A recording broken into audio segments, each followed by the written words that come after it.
Good afternoon, 6 degrees. Good afternoon, Berlin. My name is Ali Aslan. I'm a television presenter and journalist, and it's my great pleasure now to pick up the ball, if you will, from the very first session this morning, which of course looked at where we stand. And in this particular session, we want to take a step further, perhaps, see where we go, whether we can create some solutions, because every one of us here, perhaps in this room, recognize the need for our institutions and policies to change in order to make them more exclusive. Sarah Kiwi, of course, sang, "We can change our ways." And the question will be, how? For that, I have a formidable panel assembled here this afternoon. Let's meet our panelists in an alphabetical order. She, of course, is the Berlin State Secretary for Citizenship and International Relations. Ladies and gentlemen, please welcome Sawsan Chebli.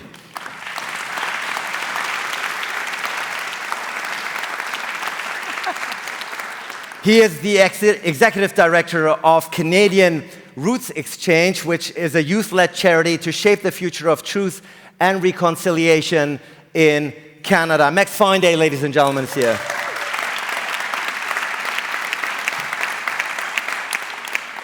Delighted to welcome the former mayor of Athens, Greece. He is currently a member of the Greek Parliament. Wonderful to have him back. Georgios Kaminis, ladies and gentlemen. And last but certainly not least, she's currently the commissioner of the Berlin Senate for Integration. Lovely to have her here, Katarina Niewityal.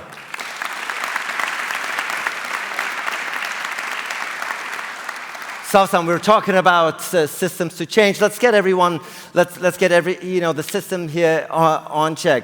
You, of course, when we talked about outside, inside, you were as outside of the system as can be. You were born in Berlin to a refugee family, Palestinian refugee family, stateless for many tolerated, if you will, here in Berlin. Now you are the State Secretary for Citizenship and International Relations. Remarkable journey that you have undertaken. If you look back now from the days you started to where you are today, give us your sentiment. First of all, thank you. Does it work? Yes, it does. First of all, thank you for inviting me and for giving me the chance to talk about a very, very important issue that is very dear to my heart, because I think it's a decisive question. If we can strengthen democracy, or if we can fight whatever is threatening our democracy. I think what we're discussing right now is absolutely crucial to all these questions. Answering your particular question is, I would say, if I compare the situation right now with what my parents experienced and my sisters and brothers, I would say Germany's gone a long, long way, and a very positive way, actually, when it comes to integrating refugees. My parents came here as Palestinian refugees. With 11 of my sisters and brothers were born in a refugee camp. And when my parents came here, my sisters and brothers were not allowed, for example, to go to university.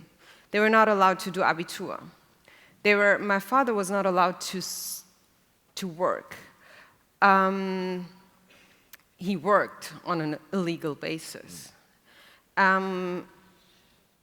They were never forced to learn German. There were no integration classes. They stayed with 11 children in a very, very small place for years. So if you compare it to the situation right now, when I look back, what happened in 2015 with the refugees who came from Syria, we have German classes. We have integration classes. Syrian refugees are allowed to work, also other refugees. The kids go to school. The kids can go to university. They can do the dual educational system. So if you compare the situation, you can say, wow, Germany has really done an enormous progress when it comes to integrating refugees. This is the good part. Looking at the bad part, I mean, I was stateless for 15 years. You would not have that right now. It's easier to obtain a status for refugees right now than it was before. that I am here right now as a state secretary is not due to the system. The system then failed. It's because my parents and because there were particular people who helped me to just go my way, not the school, not the system, not the politicians, nobody. They stood in our way to integrate that time. And this is the positive thing about what, if you look back at the question, what has changed in integration, but she's the expert, Katarina is the expert on that much more than I am. I can just talk from my experience, which is valuable, probably. What is negative in this regard is, at my time, I was a refugee child, but nobody, in my world, nobody really paid attention. Nobody knew what is statelessness. I went to school, the teacher didn't even know what statelessness meant. And she just dealt with me as if I was a normal child. I was not the Muslim, I was not the immigrant, I was not the refugee, I was just like... Sawsan. Sawsan, exactly. I was not confronted with discrimination in that sense. I was confronted with poverty. I was confronted with politicians that wanted to kick us out of the country. But the whole system was not anti in a way. I never experienced the discrimination that now refugees experience in their everyday life. So you would say the political atmosphere has become more poisonous since then? Oh yeah, of course. Yeah. So clearly a mixed bag here from what I'm hearing. So on one hand, yes, Germany has come a long way, your situation compared perhaps to your father or your siblings, yes. But then again, also a worsening trend as far as rhetoric perhaps is concerned and the political sentiment. We'll go more into detail, of course, and your journey is a very remarkable one, as is Max's. Max, you grew up indigenous in central Canada. Interestingly enough, in this part of the world, in Germany, but Europe perhaps in general, Canada is often looked upon as a role model, as a country that does integration well, that gets it right. Is that sentiment correct? Is that reputation justified? Yeah. Well, first I want to just say Nipun Naskuman Kakyao Nasiga Sun Kisagal Pista Mawasa Segwa Wikas Kotsinia Egwa Nagoetse Kotsinia Sipi Winua Kotsinia Mina. In the language of my people, I say I'm very grateful to be here with you all to discuss very important things, as my family's often asked me to do. I talk about where I come from, the place that's on my medallion here, from the people who sit between the rivers in Saskatchewan, now a place called Sweetgrass First Nation. And it's true, I grew up in Saskatchewan in the 90s. I come from Nehewak people, Cree people. Who here has heard of Cree people before? Put up your hands. Yeah, that's great. Look at all these people. So you know we're the smartest and best looking. Yeah. So why the laughter? Anyway. They're confirming. Yeah, they're confirming. That's confirming laughter. Confirming laughter. You know, as I travel, and I've done this with 6 Degrees before, to talk about Canada, and we were talking about this at dinner last night, we're often confronted with what I call the myth of Canada. And the myth of Canada, for me, is exactly what we've started to touch on, that myth that Canada is this great defender of human rights. That myth that Canada is the good guy, as is often seen in the international stage. This is the myth from where I know it and from where I sit.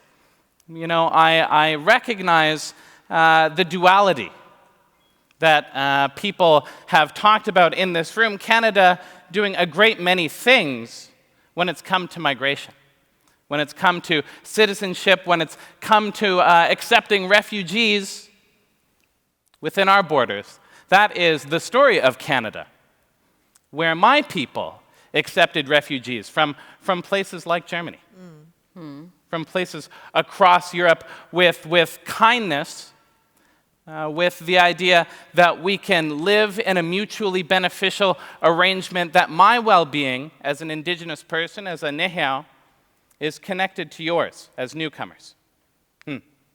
I wonder if there's something to be learned from that notion that was seen not only just in Canada, but across America, as indigenous people often welcomed newcomers who were struggling, who were fleeing hardship and poverty. Unfortunately, those same notions weren't reciprocated back to my people.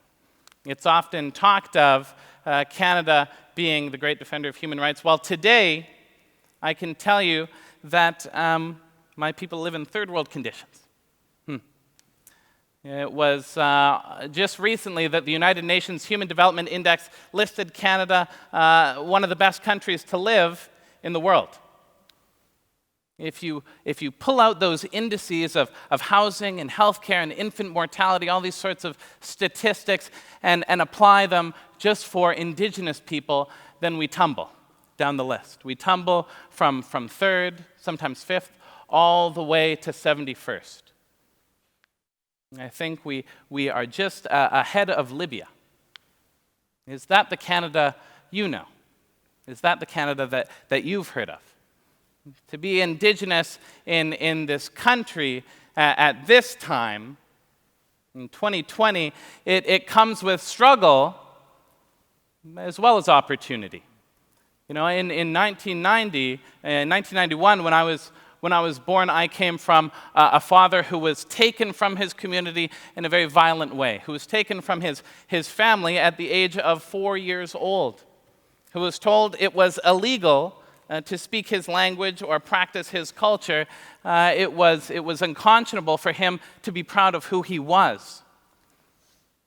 Now, of course, Canada has advanced, I think much like you were talking about, that we've come a long way where it's not illegal to be Nehiyaw anymore. But the legacy of those policies remain. The legacy of what the system did and continues to do in some ways today remains. How do you explain that Canada is a role model or welcoming? Please.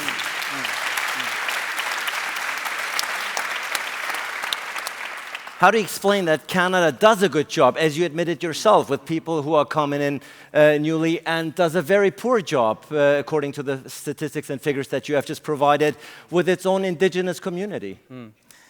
I think there's a cognitive dissonance that is alive and well in Canada. There is this idea that we don't want to face the challenges of our history. We don't like the acts of genocide, and I say that in a very purposeful way, that have occurred within our borders. We like our national identity of being the good guy. Now, don't get me wrong, there are a great many things about Canada, things that we can be proud of simultaneously, while admitting the difficulty and the hardships that we've overcome. You don't have to tell Indigenous people, we've welcomed immigrants, we've welcomed migrants, we've welcomed refugees for the last 500 years. And when the Syrian refugee crisis happened and newcomers from Syria were coming to Canada, who was it that met them at the airports? Who is it that met them at the shores? Who is it that met them at these points of first contact in Canada? But Indigenous people who were welcoming them with song and ceremony, as we have always done, because at the core foundation of our philosophy is this: that Mamo Tawima, our kind and loving Creator, has provided for us much, and there is enough for us to live on together in peace and prosperity and mutual benefit. That's what I'm working towards Canada getting back to. That's what I think we should be talking about here. Right.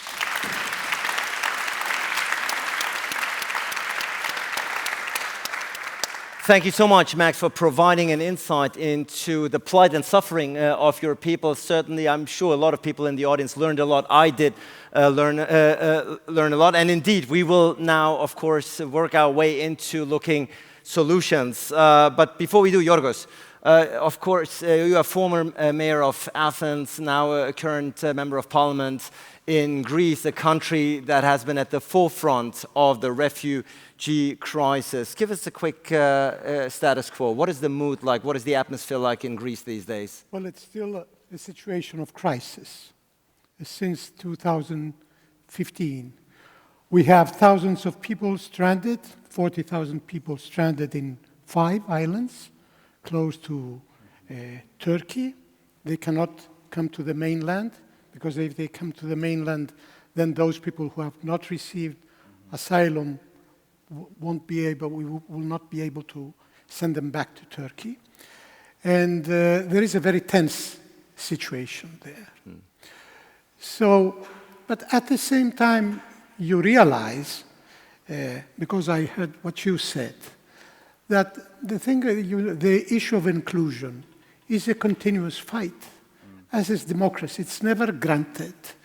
So, because I was thinking about Germany, and we Greeks, lots of Greeks emigrated to Germany in the 50s and the 60s. And it was an organized immigration.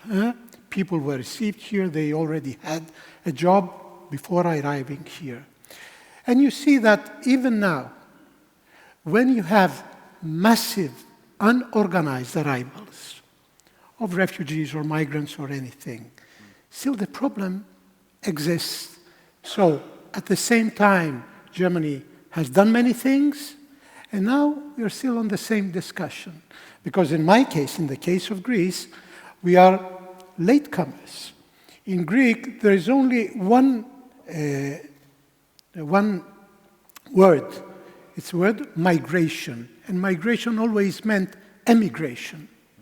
Till the early 90s, late 80s, we have been a country of immigration. And suddenly, you start being a country of immigration, people are arriving massively from the ex-Soviet countries, undocumented, most of them. Well, at the time, the economy was performing quite well, but those people were integrated by themselves, alone. It was more or less easy then, because the culture means many things. There were people from the Balkans, Europeans, most of them Christian Orthodox. But in the 2000, when we have the second wave of arrivals, it becomes much more difficult because you have people come from Africa, from Asia, massively now, from Turkey. And it's a very tense situation, but can I speak about the role of cities, or we leave it for... Cities are very important, because in a city, being a mayor, you have to deal with the issue. You cannot pretend that the issue does not exist, as sometimes do the ministries. You create a ministry, let's say, of immigration, and you think you have done something. Well, in a city, you have to take care of people. And it's a very difficult task, because at the same time, you have to explain to the Greeks, why do you give in some cases priority to the people, to refugees or migrants that you have to offer to look for housing for them, and they have to wait and wait and wait. It's a difficult thing to do, but working together with cities, with created networks, we exchange our experiences, our best practices in Greece, and then in Europe also. We work together with Berlin, with Barcelona, with Madrid, with Amsterdam in the framework of the urban agenda. So the effort is continuous. The need to take care of people is absolutely there, both in Athens, but also in Berlin, of course. Delighted that Katarina is here, the commissioner of the Berlin Senate for integration. Katarina, for those, you came to Germany at the age of 12, I believe, from Poland, ran and founded a think tank here, das Progressive Zentrum. Now you are part of the government in charge of integration. For those non-Berliners in the audience, Georgios just talked about the challenges in Greece. What's the situation like in Berlin these days, particularly vis-à-vis the refugees? Yeah, thank you very much for the invitation. And I listened to all of you very carefully, because I think it's a huge, big word, social inclusion. But on the end, we still have to deal with a very basis question of living together and how to organize our society. And the situation in Berlin right now is the following. We have, I would say, managed very well the year 2050 and 2016. You can see the figures, which shows that almost 70% of the people arrived in this 2 years have found a job, for example. The youngers are at school at their qualification, education training. So I would still say is a success story, but we don't talk about this like a success story at all. It's a problem. We have since then a political party which is very strong right wing. The years 2015 and 16 polarized the society. So we have this both. We have a success story which is not framed as a success story, and we have this polarization in the society since then. Again, a mixed bag, if you will. The facts and figures that you say are actually indicating a positive development in Berlin. But strangely enough, and contradictory to those numbers, the atmosphere, the political atmosphere is worsening in that particular regard. Before we go to the audience for some first reaction, how do you explain that? Oh, it's quite hard to explain because on the one hand, I still believe that it's a symptom of this bigger picture which we are living in. The world is, disrupting. We have a lot of crises, social divide, ecological crisis, but also this, spiritual crisis like burnouts, depression. People, are looking for their place in the world, and it fits quite well to the situation that migration is the issue we are focusing on. But beyond that, there are a lot of other things going on the meta level, I would say. You're saying it's the symptom at the end of the day, not necessarily cause for the discourse that we're experiencing. Sawsan, you wanted to respond straight to... I just want to add something, because if you talk about why are we not talking about the success stories, and why is it not working out despite of the fact that the figures are good? First of all, if you look at the language that we as politicians use and still are using, we adapt the AfD, the right populist languages when it comes to integration and immigration, which is a big problem. We talk about we have to take the problems of the white man seriously. This is the language of the AfD. And we never managed actually to put the agenda, but always followed their agenda, because we thought that we're going to lose our voters. So it's a failure on the part of the traditional parties. Part of it is failure. I mean, I'm a politician, but part of it is failure of politicians who never took a clear stance on our wish to have all these people because we need them, and because it's our duty as a European country to take these refugees and to give them a new home. And then you have the media that also contributed to a very bad image of refugees by always only proclaiming the bad stories and never talking about the good stories. That had a very bad impact on how we look at integration. And then, for example, well, there is a mixture of, I think. But do you think the fact you said the traditional parties are failing us by adopting the rhetoric of the far right, the media is failing us? Do you think, and this is a question for all of us, do you think these institutions are failing us because they are not inclusive, because they do not reflect the diversity of the societies? Well, it's also, I mean, no, I don't. No, please, but by all means. We proclaim to be an immigration country, and we write that on our papers, but we never adopted that with our heart. We never really managed to adopt structures, be it in politics or in other institutions, that really show that we are a diverse immigration country that wants immigration. We just say that we are an immigration country, but when you look at what do we adopt as laws, what is it that we do to fight against structural discrimination? What is it that we do to fight racism? What is it that we do to give them home?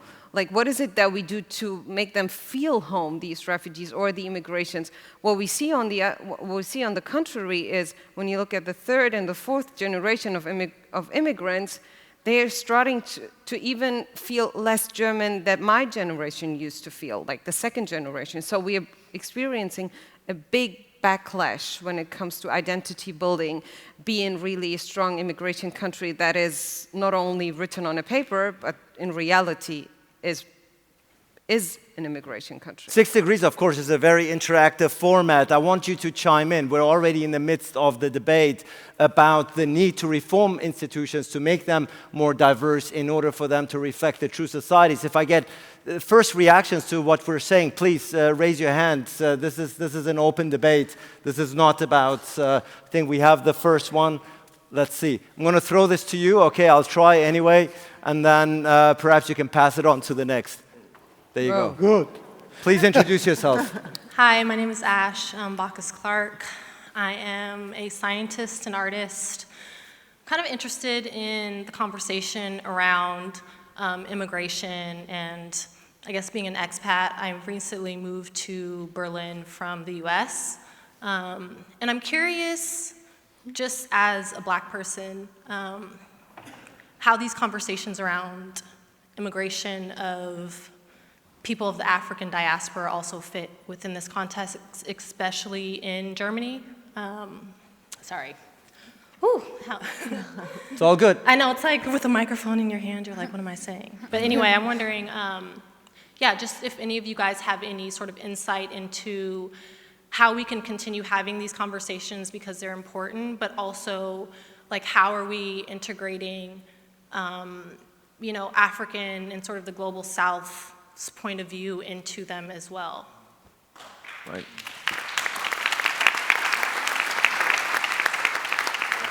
Katarina, you want to take this? Yeah, just to make sure I understood right. The question was, how do we manage integration in the broader sense, right? I guess I can clarify, just like how we're sort of transposing everything that we're talking about and learning onto not only Refugees. refugee Okay. crisis, but also just the movement of people and cultural Yeah. ideas Yeah. and fulfillment of that. Yeah, I think what Sawsan said was right. We, as Germany, didn't quite well accept the concept of being an immigration country by heart. I think in the head, or on paper, it's there, but we don't really live this concept. And what I mean by that is the following. If you just look in our institution, for example, not just the political party and the political system, but in the very core institutions, public administration, for example, service, public service, you can't really see this diversity you can see on the street, and not just in Berlin, but in Germany at all. And this is symptomatic. I would say that this is, you can't really be an immigration country without sharing the power with all the people. And sharing power means to sit on the table. And if you don't sit on the table where the discussion or decisions are made, discussions is going on, the money, the resources are shared, you can't really be a real part of the society. So part of my job, the main task of my job, is to create the change within the institutions where the institutions can understand why is it so important to share the power. Georgios, the question is, the outsiders, yes, please. They do not just want to be ruled over, they want a seat at the table. They want to have their voices heard. The appeal from the young lady not to have a defensive, reactive immigration policy, but a reactive one, a proactive one, I'm sorry. The question is, talk about your experience as a politician. What have you done as a mayor? What are you doing as an MP to make sure that all voices are represented at the table? Well, as a mayor, because it was for 8 years, more than 8 years that I worked as a mayor. First of all, we created a migration council, Council for the Integration of Migrants. We had all the communities there represented in this council, and so in a certain way you open channels of communication with those people. And when the refugee crisis broke out, we were, let's say in Athens, more or less in a better situation to start having a policy of receiving those people, offering shelter, and trying the first measures of inclusion. But I want to insist on the fragility of some things, on the fragility of democracy and the fragility of the human rights discourse. Officially, for decades, after the Second World War, it has been the dominant, officially, narrative. But it proved not to be the dominant in reality when the crisis broke out. Right. So we have to think about those things. Before being a mayor, I was the Greek ombudsman. And I'm also a university professor of constitutional law. I can assure you I have participated in more than 100 or 50 conferences, workshops on migrants and refugee rights and everything, all around Europe, all around the world. And I realized when the crisis broke out, how fragile was everything. Suddenly you started having walls and fences built. So it's a continuous debate and fight of every day. That is why I think that the Canadians are right. And 6 degrees is something very important. You have to adopt an aggressive discourse on integration and inclusion. Max, I think one thing's clear, it comes from the stage, and we'll bring in more voices, of course, is change is not going to be given to you. Change is not going to be given as a form of generosity. It has to be taken. Clearly, that invokes and brings out some form of struggle. Is that something that you're experiencing firsthand? Well, I think, makes a great point when we talk about the fragility of something we were talking about just before we came out, where the public service, at least in Canada, is so afraid to do things that are perceived as outside of the box, outside of the confines of what we've perceived to be normal. And of course, maybe I'm foolish for going to the public service for revolutionary acts. That might be my fault. But it remains that we as activists, as people who might see ourselves a little more outside the system, have to push this perceived fragile public service into doing more. I think particularly around the time when discourse is more divided. We see extreme left-wing opinions and ideas dominating social media. We have more social movements mobilizing across the country. Fridays for the Future is just one that I think many people would recognize. And then we have the extreme right-wing, which, at least in my life, manifests itself in a lot of faceless Twitter profiles that talks about the need to close our borders, the need to protect what we have, the need to go back to times when it was easier to be more discriminatory. And then you have the civil service, the people who actually have quite a bit of power that we sometimes forget in our activism, who think it's their job to make things stay the same. That is their job. As we continue to push for progress, push for inclusion, multiculturalism, push for reconciliation, that we have a public service who say, well, let's not do anything too rash here. How do we reconcile that, particularly as young people?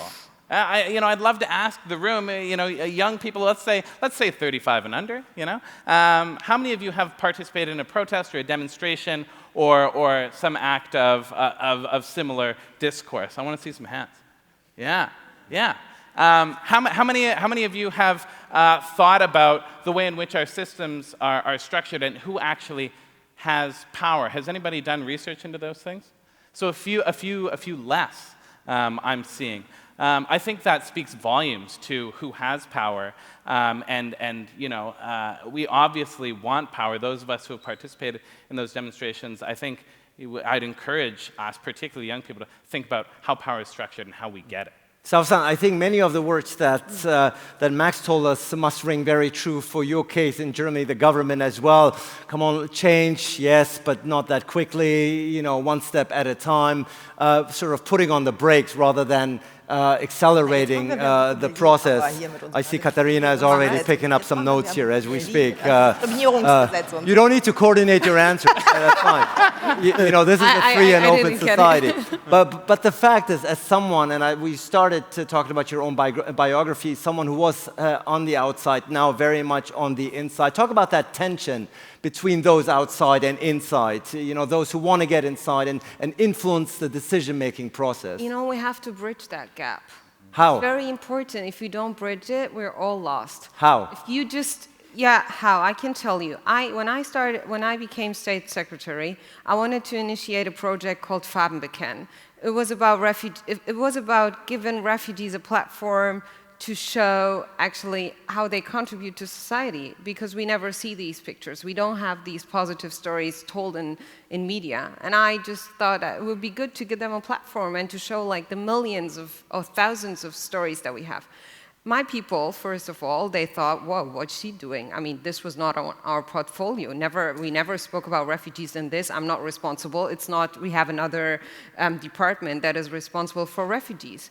But, you know, you can convince them by making them feel the urgency of doing things and changing things, the urgency of being heard, and that every single voice is important in this discourse. I always tell them, you know, you don't need to be a hero. It's on you also to change what's going on in the system. And I want to give them the feeling that their contribution to helping me for like adapting this project or making it successful is also, it's very important. You know, you can encourage your employees to do things. And I got lots of, I experienced lots of burdens in the beginning of my position as state secretary, but I just had to find out a way to win them and to make them work for me the way I want to do it, because I felt that we need to change the discourse of it's always been like that in this ministry and we cannot change it because of Sawsan Chebli, because she wants it to be changed. But what I feel is very important to break this, like them and we. I'm state secretary for civic engagement. My job is to facilitate structures for the civic engagement to become active. Like, this is my main target. I always say, you know, I don't feel threatened by the death threats that I'm getting, like,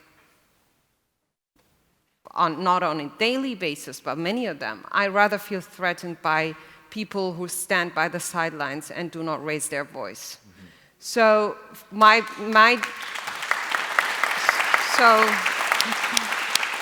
job is to encourage people to stand up, to raise their voice, and to tell them, I'm not your enemy.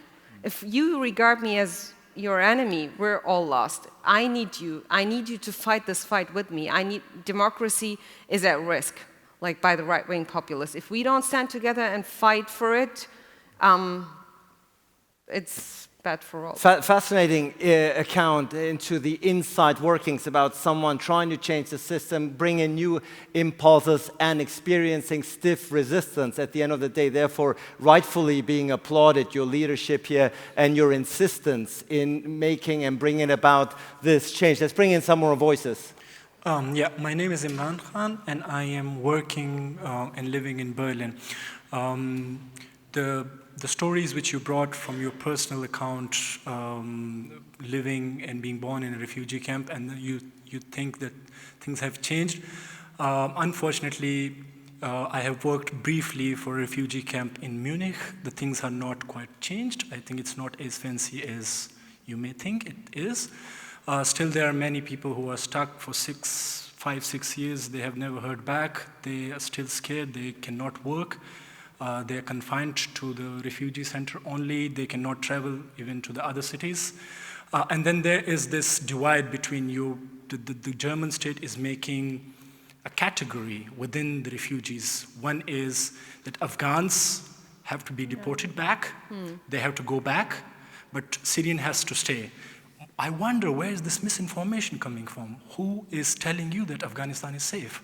And I think, why is one refugee has to be treated differently than the others. I think my questions rather would be that is there any educational program for the parliamentarians, German parliamentarians, that how can...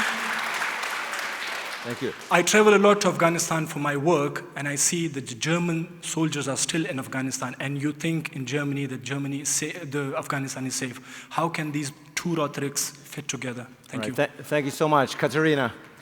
I would try to answer, which is not easy, but it refers to the term democracy. You're right, we changed the migration law last year in a bad way, but it's a democratic decision in the parliament. If you want to change this, you have to change the political parties, the majorities, and then you can change also the law. This is very simple, and I'm sorry that I have to tell this like this, but this is part of the democracy. I think one narrative, Sawsan, yes, please. Because you said there is a difference between Syrians and Afghans, for example. Afghans do not get like a permanent asylum in Germany, that's true, and they're sent back, which is not true in every federal state. I'm representing Berlin in the second chamber in the Bundesrat, and Berlin is one of the federal states that does not send back Afghans because we say it's not a safe place. So there is a difference, and as you say, it's not better than, the refugee situation is not better than it was in my time. It is. Yeah. It is. I can tell you because I have a sister who used to live in Syria, who lost 2 of her sons and came here as a refugee. And her situation right now, with her 3 children, is much better than the situation we experienced when I was a refugee child. I cannot tell you everything is perfect, but we are saying that 70% of the refugees living in Germany are in jobs. That was not the case when I was a refugee child. So we should not whitewash like the difficulties, and I would never do so. Yeah. I'm a very proactive fighter for refugees' rights. But I also say where we have positive developments, very important to name them. Also to show the right-wing populists that it's not all a failure. We should not adapt their language, you know what I mean? It's very important to also talk about the progress, to not give them the chance to say, well, they are failing on a complete basis. I think there's a narrative emerging, and with the rapidly advancing time, I do want to come back to the title of the session, Where We Go. We want to leave the audience with a couple of constructive narratives, advice, if you will, on how to go forward, because one thing is emerging. We all agree that the institutions that we have in place in this day and age are no longer sufficient to bring about the change, to create the change from within in order to reflect and take into account the interests of a truly diverse societies. I do want to come to the audience in just a moment think about some positive and not so much negative examples, perhaps some practices and successes that you have encountered within your own role that we can take with us from this panel. Please go ahead. I just wanted to say, it's slightly off the side, but there's a reasonably large group of Mexicans here because of our being in Mexico City, and so far none of you have spoken. Would the Mexicans put your hands up, please? There's some over there, there's some here. So I think we should pick on you and make sure you speak. If people could make sure that happens. And I just wanted to add one word, which is, everything Max says he knows I agree with completely. But what he didn't say was that one of the most interesting things happening in Canada is that, you know, with every 30 or 40 years, there's an amazing new generation that comes up. And you're part of this, in Germany, amazing new generation. And I think the amazing new generation in Canada is largely Indigenous. When you look at the really exciting young leaders, they're mainly Indigenous. And the more trouble that they can make for us, the better, because that's how we're going to improve the country. So just so people understand the dynamics of the country are that you can feel people who are comfortable feeling more and more uncomfortable as the Indigenous leadership, young leadership, pushes them really hard.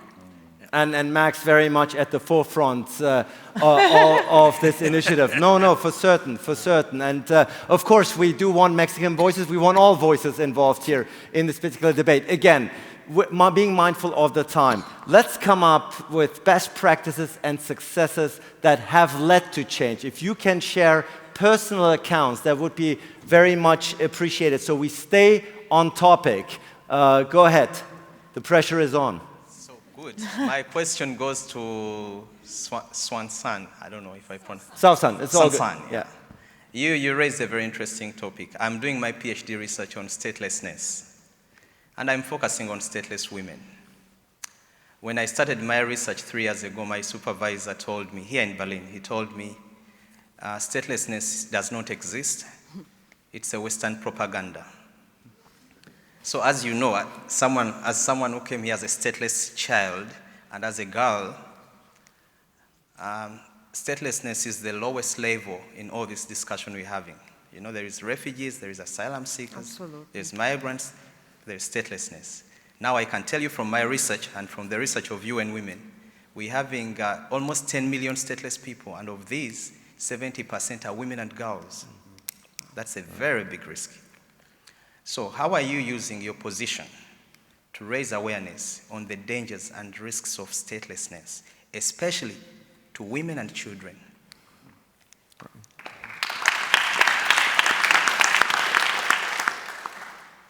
You want me to answer directly?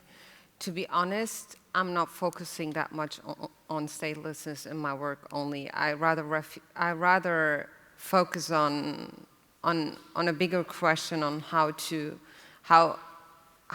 foster democracy, how to strengthen democracy, how to use my voice as an immigrant, as a refugee child, to show what's going on with refugees. But as you said, the stateless, my experience with stateless people in Berlin, for example, most of them come from Syria, Palestinians from Syria. They're stateless, they don't have a status. Or from Lebanon, Palestinians, it's mainly Palestinians. They don't have the same rights as refugees from Syria, Syrian refugees, for example. But you know, wherever I go, I talk about my Palestinian background, and many people, I can only tell you about what is the feedback that I'm getting. Many Palestinian refugees or Arab refugees or whatever refugees, immigrants, write me and tell me that it's good to tell my story in order to show others that there is a way for them that could be positive in a way, like as a positive example, as a role model, someone who had nothing and became state secretary. That's the only thing that by keeping talking about my story, I want to raise the attention for them and give them some hope that there is a way. Katarina, one sentence. Yeah, just one sentence, because I think it's important. You ask for best practice and concrete answers.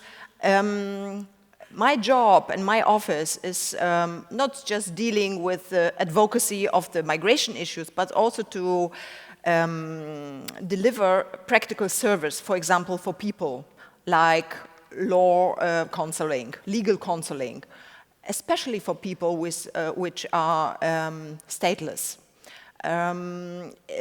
We try to offer this counseling in terms of legal advices, health insurance, and try, of course, to get the people in the legal status. So the office is in the Potsdamer Straße, is just in the center, and we have a lot of how do you call it? Rechtsanwälte, lawyers, exactly, lawyers who can offer very, very good counseling, and I invite everyone to come, because I also think it's very important and hidden question. Ladies and gentlemen, dear friends, let me repeat myself. We have a little over 30 minutes to go, half an hour.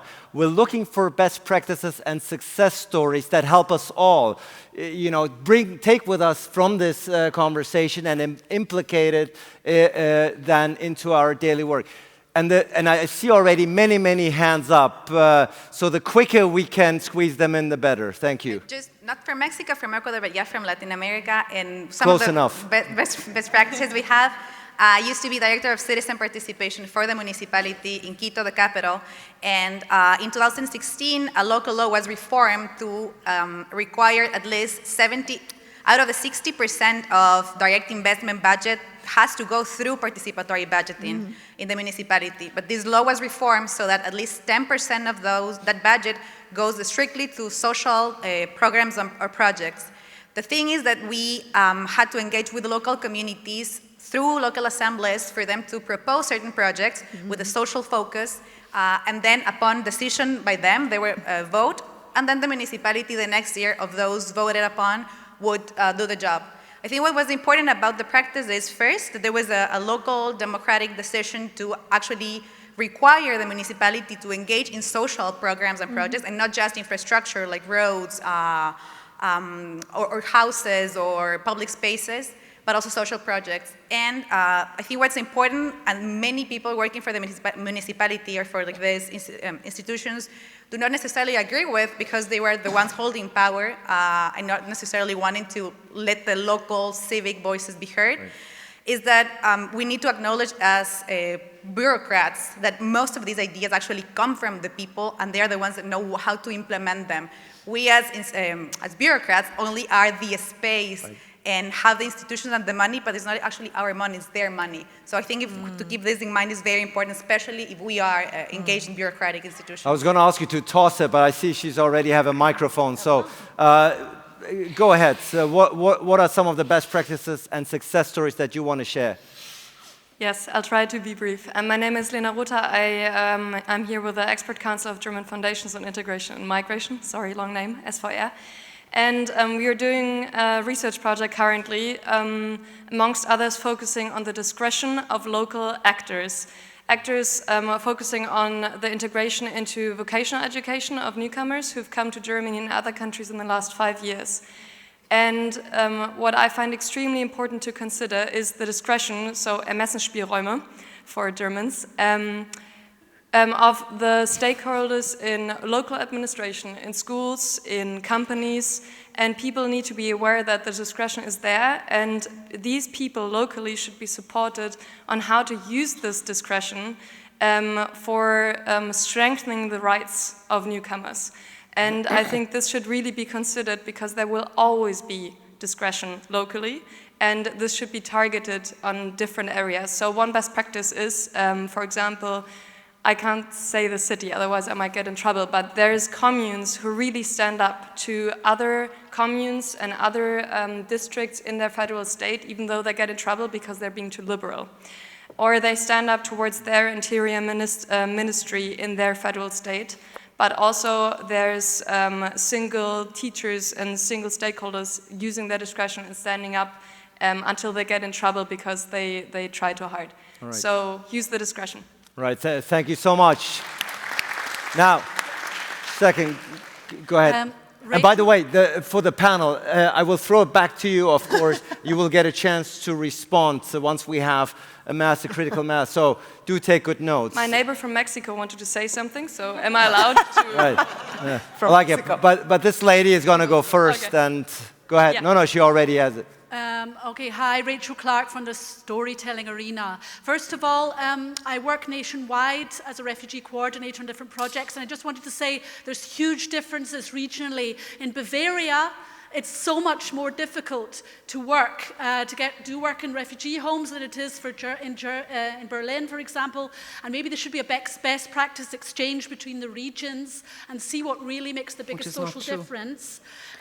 In one sentence, can politicians really separate out the debate between economic inclusion for all, and I really mean for all, and the refugee issue, so that at some point the refugees can transcend the label, you are a refugee, and actually just become part of society. So can the politicians please take that back to their parties and all of us to our organizations, and make sure that we have a really truly inclusive debate when it comes to fighting poverty and creating employment. Right. And the very last thing I would like to share from the UK, where I'm originally from 30 years ago, is they have anonymous applications in many fields.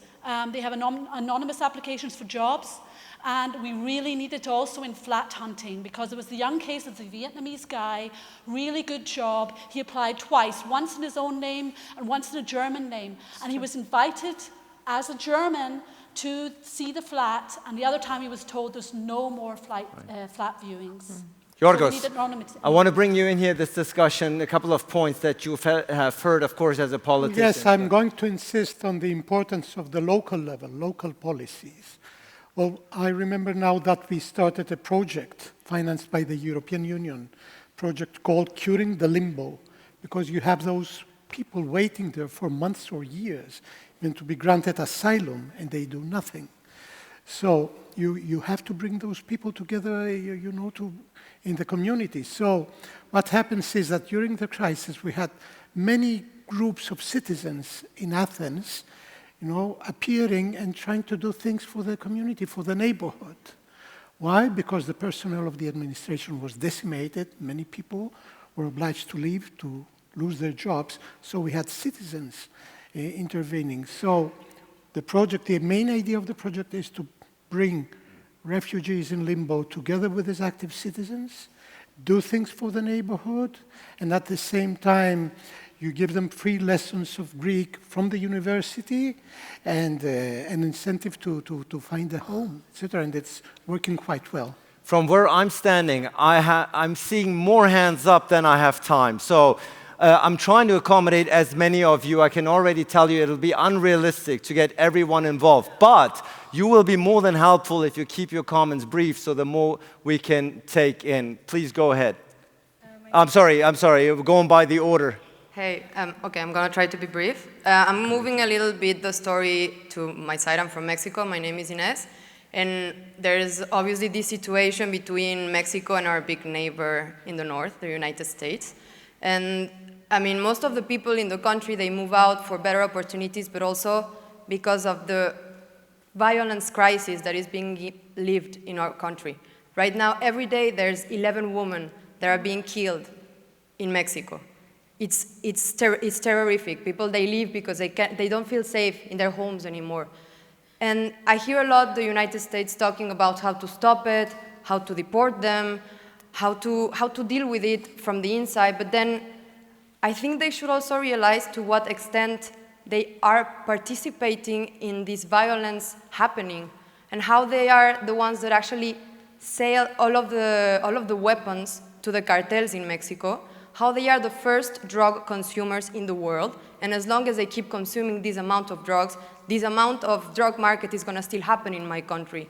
And all of these attitudes that are being disregarded in that country that actually affect us, I think can also be help the solution to the violence crisis in my country, because it's not only see how to make people come back to our countries, because it's still going to be dangerous if we don't change it, if we don't change the drugs consumption or the weapon market. Right. And that's Thank you. pretty much what I wanted Now, to say. throw it back to me. Now, keep in mind, we have a What's Next session after this for any more remarks that perhaps may not make it into this particular session. So rest assured, no voice is going to unheard. Go ahead, please. I also wanted to say that I think in the last at least 17 or 18 years, a lot of things got better, in Germany at least, about immigration. I came to Germany 2002 with my family as a refugee. There were no German classes, for example. And a big problem was that I had the feeling that I can be an isolated Ausländer, or basically an Ausländer who is speaking perfectly German and is totally adapting to the community, but there was not a third way because I had no representation of that. And I think this is something that has really changed in the recent 5 or 6 years at least, and it's because of social media that we have a lot of young people, kids, who through social media are connecting to each other and who are showing there's a third way, and that you can do whatever you want, and that you can be many, many things at the same time that contradict each other. And I think this is, for me, a really hopeful thing. Yeah. Thank you so much. Pass on the mic. Go ahead. Hi. Oh, that's very loud. Okay. My name is Seema from Singa, and I'd like to bring a new aspect also into the debate. So we've been talking a lot about how to work on inclusion, basically. But I'm hearing sort of a bit of a one-sided approach to this so far. So it's all about how can we, help newcomers to integrate, to have access, and while it's obviously very important, there's also a local side that needs access and that needs help too. So at Singa, we've been trying to sort of approach this topic from different perspectives. So for instance, we have a business lab, Singa Business Lab, where we also work a lot with the local startup ecosystem. So with local incubators, with local co-working spaces, with local trainers, on how to actually help them to have access to newcomer talent, because there's sort of a lack of connection on this side as well. We've also run professional mentoring programs, so I heard mentoring coming up a few times, where we're also working with local companies that also wanted to have access to new potential employees, and we're not really finding a way to get contact to these networks. So this is another element I think that I'd like to bring into the conversation. Thank you so much. Go ahead. Hello, I'm Melis, and I have a just short story to tell you. I'm from Vienna University and I study political science, and I'm a part-time singer and belly dancer. I'm telling you because I want to make it clear that I've already touched so many hearts in my life. And I'm an intern at the Mayor House of Berlin in a department of Senate. And I just want to tell you what I experienced today. It's a very new story of my life. It's 3 hours ago. I was eating my lunch. We have an area at the Mayor House. It's open to the other people who doesn't work there. And I was eating, and a woman was in front of me. I'm telling because at the beginning you were talking about that situation in Berlin. And she asked me, "Where are you from?" And I said, "I'm from Vienna. I study in Vienna." She asked me, "Where are you from?" I'm asking really a very clear question. Where are you really from? Where are you really from? Yes, yes. And I said, you already received your answer. Why aren't you happy with that? She said, "It's really clear that you are not from Vienna and you are not from Berlin. Why are you eating here at the Mayor House?" Oh, now she was objecting to you eating as well. I see. And I said, okay, I'm from Turkey, and I'm studying at Vienna, and I'm an intern here at the Mayor House. And she was really shocked and disappointed. How can you be an intern at the Mayor House of Berlin? You are not German, you are not from Germany, and what's your citizenship? I said, from Turkey. And she said, how can you be able to make an internship here? And I said, I have really bad news for you. Do you know Sawsan Chebli?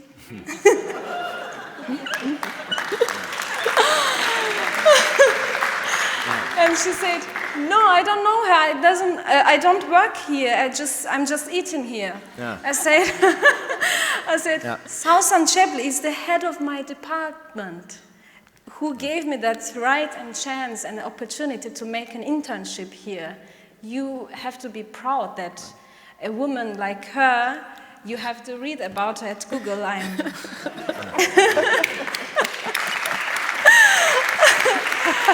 She was a girl like me, I think, when she was 25, and her circumstances were, I think, not better. And you have to really Google her. Right. Well, I tell you what, first of all, I think the situation that you have described, most of us, including myself, have gone through here, so very regretful. The other thing I would say, if the woman lives in Berlin and hasn't heard of Sawsan Chebli, she should really check herself. This is Sawsan Chebli in that particular case, but a beautiful answer that you have given. I've kind of lost track a little bit of where the microphone is. The gentleman has one. I'm coming to you. I think the lady in blue had her hand up for quite some time. Please hand it over to her again. Perhaps for the very little time, and don't worry, we're going to bring it all back to the stage. We're going to round it up here and close it up. Perhaps this, of course, was a not so positive account. Unfortunately, something that you had to go through today, very regrettable. Perhaps we can hear about some positive changes that you either have contributed to yourself or have observed, and as brief as you can. Yeah, hello. I'm sharing a story from an initiative that's just starting. It's called People Need People, and we're bringing it to Berlin. It's making conversation across all the different silos, across different age, across different incomes and generations and so. And it's quite remarkable to see when people realize what was mentioned by Max, like my welcome and my well-being is related to your well-being, is related to the well-being of the ecosphere. What kind of different community action is taken from this perception change. And one recommendation or one wish I would like to see between the institutions of the politics is also this approach to work, not only this is my sector or this is my approach, but some kind of cross-sector approach. Yeah, thank you. Thank you so much. Now, because I do want to hear, because I do want to close with the panel, I do want to hear more from them before we wrap it up. Let's take 2-3 more from the audience. Please be as precise, brief as you can. By the way, is there any, I was going to ask, my back is to you, of course, it's not entirely fair. I have overlooked you, so we're going to take you in as well. Go ahead, please. Yeah, I would love to share some positive story, but I will not because I don't have it. But I encourage you to tell me the positive story. We're talking, my name is Gennady. I'm the member of Queer Amnesty Group Berlin of Amnesty International. And talking about inclusion and the rights of the migrants, I would like to raise a little bit of a topic of queer migrants. The thing is that I am myself a refugee from Russian Federation. And the thing is that Russian Federation is considered by BUMF a state which is safe for gay people, for queer people. And just to recount a little bit of the safety of this country, last summer one of the queer activists was murdered near her house. Just 2 weeks ago, the murderer of a gay person in Moscow was acquitted by a jury, so he escaped the punishment because he wasn't accused of this murder. And the thing is that I was lucky enough to be also a political activist, that's why I got the asylum. But as a queer activist or just a queer person, also I know so many people who are traumatized heavily by actually being raised in the countries where you cannot be freely yourself. Normally these people have PTSD, have other disorders that cannot let them live the normal life, find a normal job, and leave the country in a normal way, finding a job in another country. I was wondering, is there a positive story behind it? Do you think about maybe helping queer people to migrate without having to go through an asylum process? Maybe opening up the opportunities for work in the organizations that work with the human rights of queer people and so on. Because at the moment what I see now in Germany or in England, it doesn't look like this issue is being regarded as a serious issue. All right, thank you so much for your input. We'll throw it back to the panel. Go ahead. And then if we can get the microphone over to here, I know it's going to be quite challenging to throw it from there, but in a good partnership, we'll get it there. Go ahead. Thank you. My name is Karina Rodriguez from the German-Mexican Society in Berlin. I was living in Toronto, for 1 year, and I have a great experience of that amazing country, Canada, and the inclusion that they have and all the immigrants. Then my connationals, they have a problem afterwards because they came a lot, quite a big quantity. I live in Berlin since about 12 to 13 years. My point here is, and I was working with the students who came with a visa, we came with a master's degree and everything. My point is, I really think that we live in an amazing country, that's Germany. I have seen how in the last 10 years it had changed everything totally. I was in the Ausländerbehörde, ¿cómo se llama eso? In the Ausländerbehörde, when I came, and the person who attended me didn't speak English.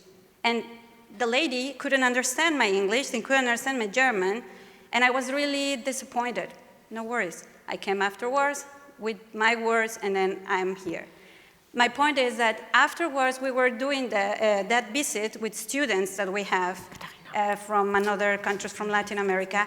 And I saw, and I'm really proud to say, that people in the Aslan, the Bahara, they did a small action. So they were speaking English. A small action, my point is the small actions can do a difference. Of course, we are thinking in public policies and so on.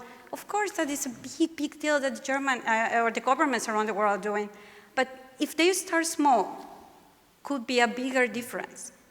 Thank you so much. Can we get the microphone all the way in good partnership to this young gentleman? Go ahead. Who has the mic?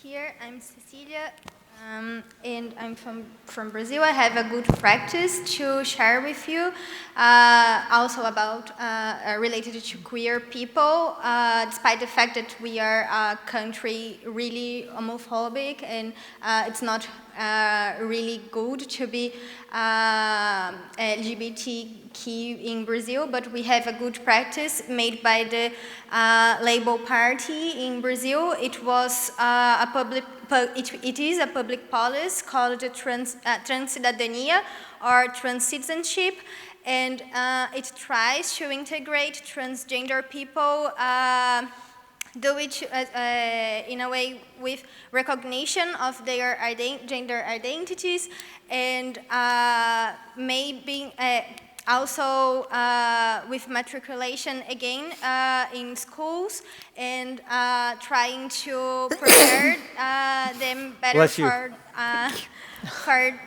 the market job. And also because it's a public policy that was wondering about redistribution. It's we need to talk about classes. We need to talk about getting money because at least in Brazil we have this huge problem of inequalities. And we can't solve a problem of recognition or seeing these people like people that they are without also solving the problem of redistribution. Right. And that was a really good public policy that we had made by the Labour Party. Right, thank you so much. Now, the very last word from the audience. Please make it brief. Okay, I'm Ihab. The thing I need to share here, in Germany, what I find in my 5 years experience, the integration is not just to go to language course. It's not just to learn about Germany. It's how much you are part of this society. And the fantastic thing I see here in Germany as well, the integration, it can be by education. For example, the opportunity I get in my school, Bard College Berlin here, to give us the opportunity to back again as refugee to society, to learn, to find our way for the future, to understand how we can integrate. As well, for example, Scout, Pfadfinder. Here in Germany, it's very, very interesting to be part of such a group of young people just to learn more about culture, about community. Integration can be social, but this is need to have good participation of the government and civil society together, about the NGO together. Like, I feel should be more supported between government and civil society and the organization who work in the field to make it more strong. Right, thank you so much. Now, Sawsan, a potpourri of input, a lot of questions, a lot of suggestions, a lot of wishes, some criticism that we have heard throughout this round engagement with the audience. With the time that we have left, you are working every day at the forefront of making sure that our community through participation and engagement is going to look and act as inclusive as possible. What piece of advice would you have to all of these young individuals in the audience who are yearning for change? First of all, to be honest, when I came here with a more negative sentiment because I had in mind what's going on in Germany, like in Thüringen, and the racist attacks that I'm experiencing on a daily basis, the increase of anti-Muslim racism, the increase of anti-Semitism, my fear of something that would happen in Germany, that probably the AfD, the right-wing populist party, would even take over. So, you know, this is something that I'm talking about a lot these days, and this is something that frightens me a lot as a politician and as a person and as a refugee experiencing lots of hate that I've never experienced in my life. But coming here, to be honest, and seeing you, hearing your stories, always, this is the things that make me feel more positive and make me feel, strengthens me in what I do and gives me a feeling that it's important to keep on going. That is so important. Just keep on going. Do not let ourselves go by the negative sentiments and by what the AfD and the right-wing populists try to make us feel like that everything is a catastrophe. It's not. So thank you for that. What I take from here is, and what I always say is, that we need to, as minorities, build stronger alliances. What I think is not good is when Jews fight for themselves against anti-Semitism, when Muslims fight against anti-Muslim racism, when Sinti and Roma fight against anti-Ziganism, when homosexuals fight against homophobia. The only chance that we have is when we build alliances, stronger alliances, national and international. This is something that I'm trying to focus on a lot. And what I also take from here is that we as politicians, it's on us to build structures, to give resources, to change laws, to make societies more inclusive, but we cannot do anything without a civil society that is fighting for their rights, that is going on the streets, but also like not only shouting on the streets, but being engaged in parties, become party members, raise your voice, try to even work in these institutions. I know that it's not that attractive to become an employee at a like Senatskanzlei or other Berlin departments. It's not that attractive. But if we want to change the course and if we want to really make a difference, we need you in the system. We need you in the institutions. We need your voices not only on the streets. So what I can urge you is to please never give up. Find your way to talk to politicians. It's very easy. Sometimes they're very surprised when I answer, but I know all the politicians that I know answer and try to change things and be part of the party system, be part of the institutions, build alliances, and please go on and stay positive. That's what I would take from here.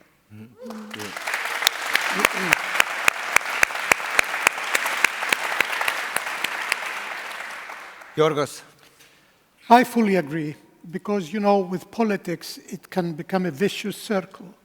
I mean that the dominant opinion is anti-refugee, anti-migrant, anti-inclusion, everything.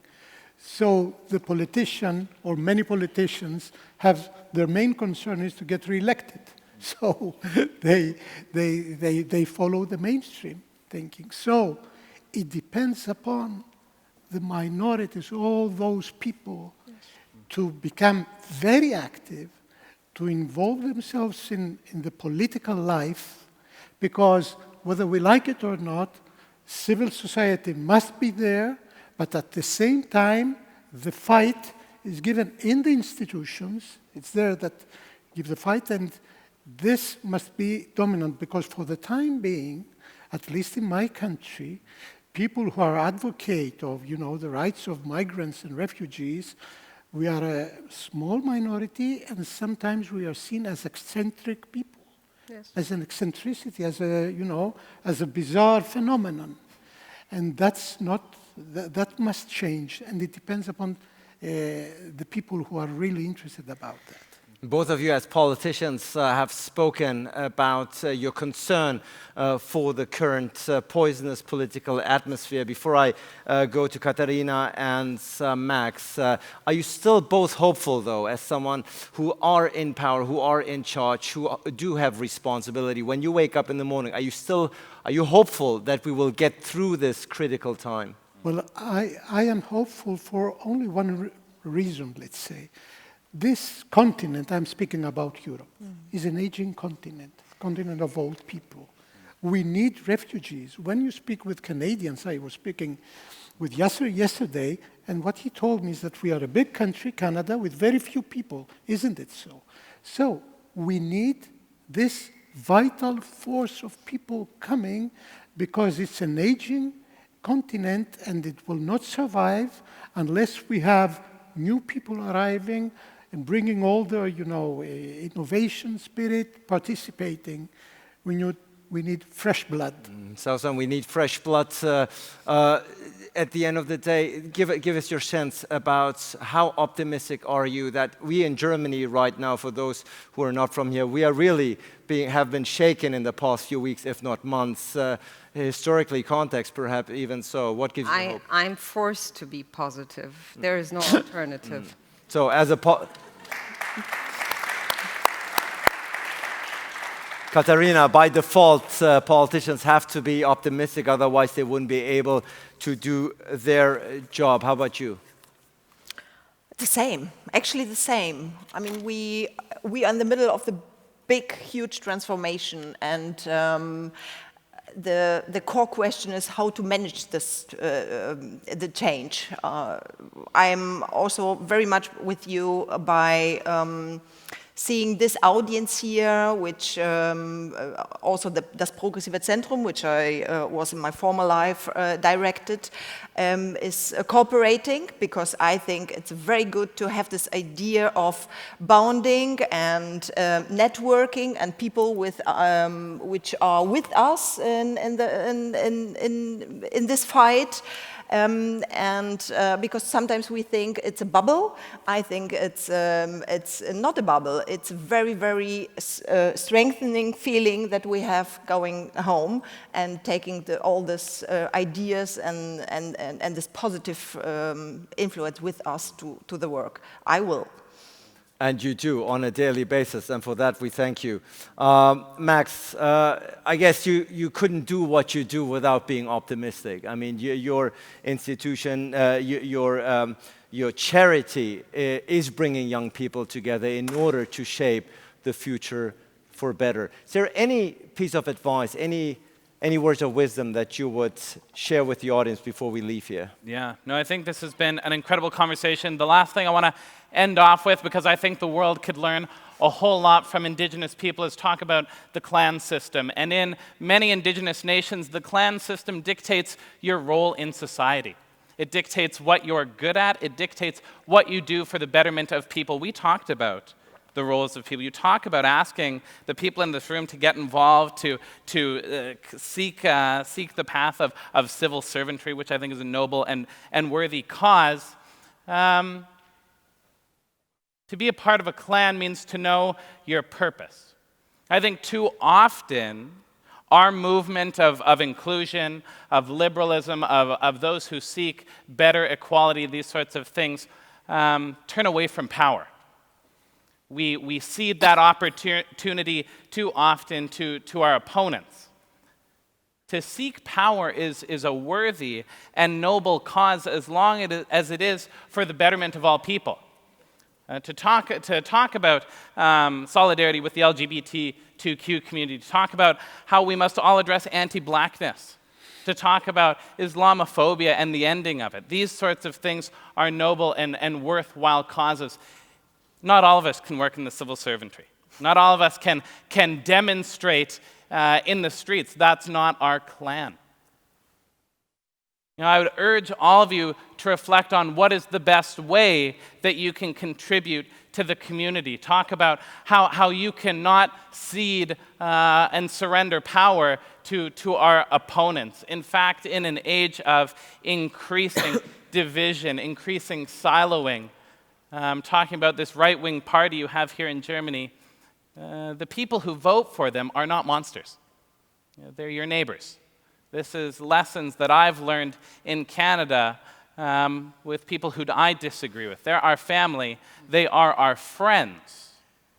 What we have to do is become the storytellers of inclusion, become the warriors of egalitarianism, to become the champions of this progressive society that we want to seek, so we can get those three things that I seek for my people in Canada, maybe that you seek for yours: peace, prosperity, and mutual benefit, because there's enough provided by our kind and loving Creator, Mama Utawimo, that we can all succeed here. So I want to say, Nipuna Nasku and Kakyo, it's been a great dialogue. It's been my pleasure to listen and to learn from all of you.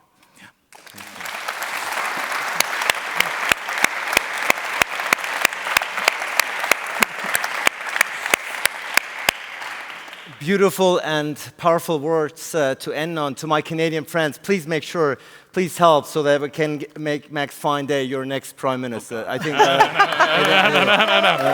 Nobody wants that. Nobody wants that. That is trouble.